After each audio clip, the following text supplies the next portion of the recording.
Would I be the asshole if I refused to babysit my ex wife's child in an emergency? I, 30 male, have a child with my ex wife. We married young, delete, delete. We married young and had our child, and then she cheated on me with her current husband. After the divorce, she had a child with said husband. I have never had any kind of relationship or presence in that child's life.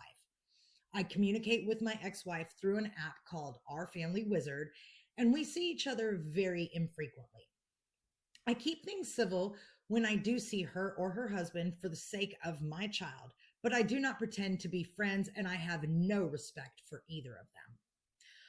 My ex-wife's husband was recently diagnosed with cancer.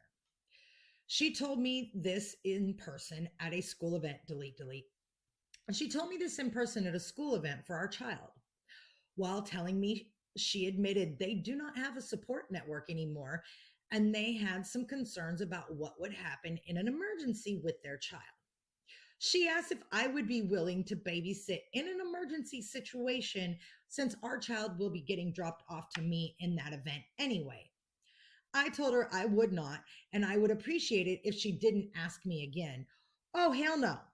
So your ex-wife, who cheated on you, married said affair partner and had a baby, which granted, this child is completely innocent in this whole situation, right?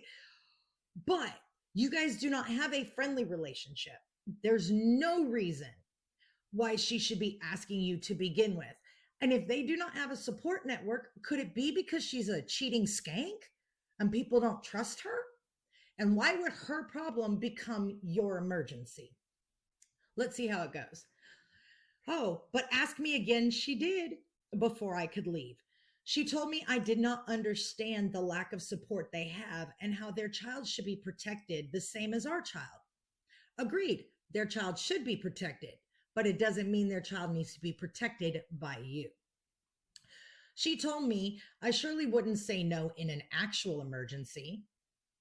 I told her to have something else in place for an emergency and not to rely on me because I don't want to be left caring for her child with the man she cheated on me with. I told her she needed to let it go before our child picked up on any of the tension. She texted me afterward and said I needed to reconsider because they have no other options. I replied that my answer was still no and to please use the app only going forward. My attorney said it was the right move because it's documented in case she ever tries to drop her child off with me. He has filed it away in case we ever need it in the future. This isn't about the legal aspect of the situation. I wonder if my refusal would make me an asshole in an actual emergency when, according to her, nobody would babysit their child. My ex-wife is clearly very stressed, so maybe I'm not showing the compassion I should.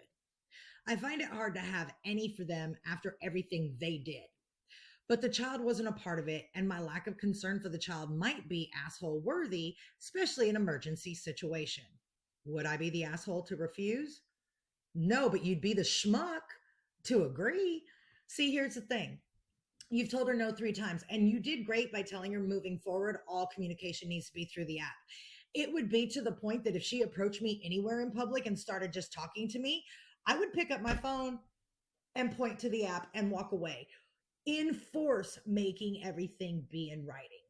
Second, after already telling her no 3 different times, she still says, well, in the event of an emergency, you wouldn't say no, which means she's planning on, or at least expecting, that she could drop both kids off at your house in case of an emergency. Negative ghostwriter, because you know what that'll be? Especially since you've already told her no multiple times. That's child abandonment. That's not your child. You have no legal ties to that child.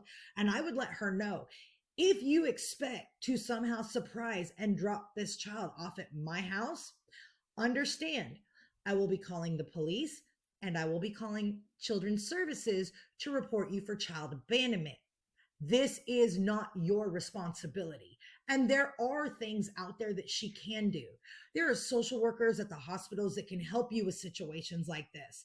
To expect your ex-husband, whom she cheated on, to then have empathy for the man that she cheated on you with having cancer, so you need to now be available to take care of their love baby? No.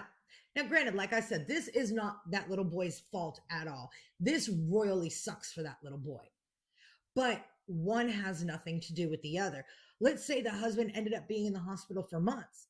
Would she expect that child to live with you during that time so that she could spend all her time at the hospital with her husband? That's not your responsibility.